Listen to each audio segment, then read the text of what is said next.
about this. This has just recently been published, and it's a complicated story, but this is, I wanted to indicate the work that we're now interested in my lab that came out of this screen. I should say that, we set out to develop a method and do this large screen, and I became obsessed with this idea of getting as many genes as possible, cloning as many, and so forth. But in terms of the projects, what people say, what was your goal? I actually had been interested in studying behavior. I got there and discovered this was impossible. So we decided to do a screen for early developmental mutants, which was possible. And, however, my lab has now become interested less in the developmental genes as in the genes that are essential really for growth control and cancer. So I'm now going to tell you about the two projects that we're interested in right now. This one having to do with genes involved in DNA damage checkpoint, and the second project in which it's turned out that some of the lines of fish are predisposed to cancer. So those are the two topics I'm now going to tell you about.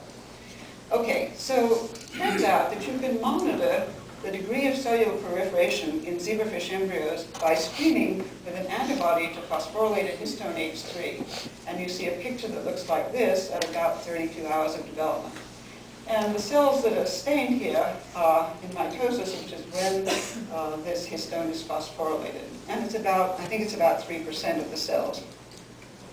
Now, it turns out that if you irradiate embryos and then wait for an hour, you arrest the cell cycle, undergo cell cycle arrest, due to a checkpoint. So DNA damage, as in other organisms, causes you to arrest at a checkpoint. And so if you wait an hour, the cells progress out of mitosis, and you end up with a picture that looks like this. So the wild type normally looks like this, but if you irradiate and do the same staining, you get much reduced staining.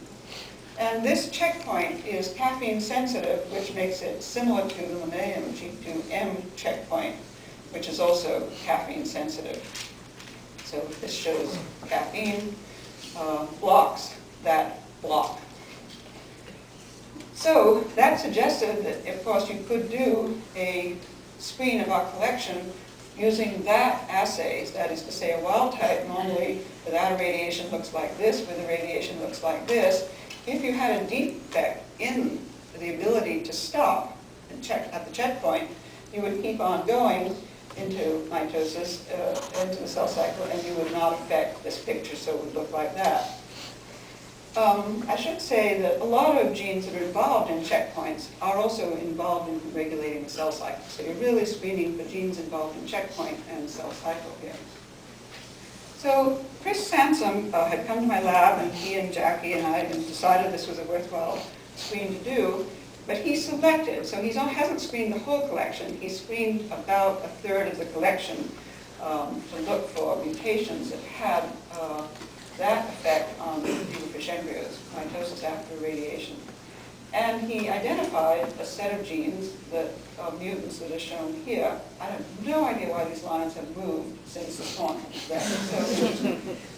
Well, these two genes are novel, and these two are known checkpoint genes, and these belong in the known mitosis regulators.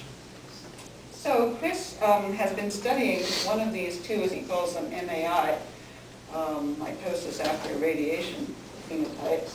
And it happened that for one of these genes, we have actually two independent inserts in the same gene. So we have two alleles, and they have this phenotype. So the wild-type siblings, after radiation, have reduced staining, but the mutants just charge on through and keep on replicating and don't stop in the checkpoint after radiation. One of the inserts is located here relative to the gene. One of the inserts is located in this intron in the gene. But both of them have the effect of dramatically reducing the amount of transcript from this gene. To confirm, you have to always confirm that you've got the right gene by additional means, because you could always argue there's another mutation or something. So it's very nice if you can reproduce the phenotype by using a morpholino against the gene that you think is the actual cause of mutation. And so he did that by using a morpholino against the identified gene. It turns out that, as I said, often genes that affect checkpoint also involved in the cell cycle. You have cell cycle phenotypes, and that turned out to be true of mutations in this gene, whose name turns out to be denticulus, a well-known Drosophila gene. And in fact, the mutants have have many cells that have extra DNA in them. Increased numbers of cells with increased DNA content, and that suggests that there's partial re-replication of the genome. Often that phenotype is found when pre-replication complexes, such as assembly factors such as this one, are not inhibited appropriately during the cell cycle.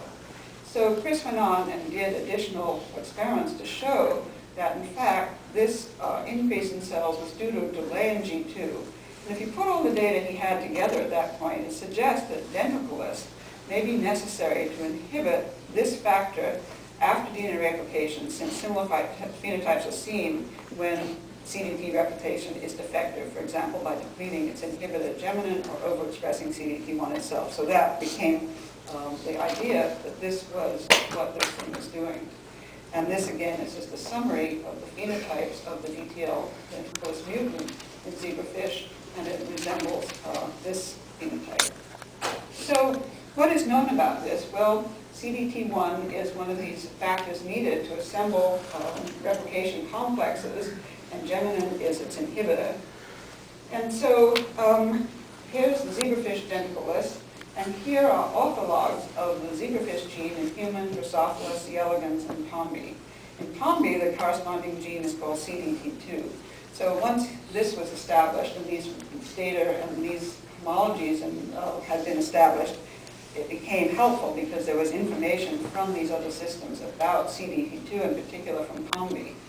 And so what is known is that this is a component of one of these E3 ligases, and that this is a system that regulates by ubiquitination. And so additional data show that the denticulus, in fact, does interact with one of these complexes that does ubiquitination.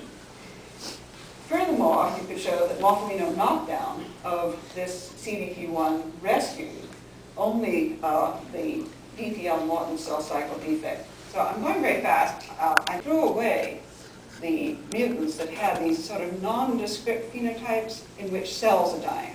They only kept the very specific, so they would have kept the kidney phenotype, for example, but they would not have kept this kind of mutation, because probably, I'm not sure of the dental phenotype, is this nondescript phenotype. We kept everything, so we have the cell biology genes that are essential for cells to be viable, as well as the ones that are essential for development.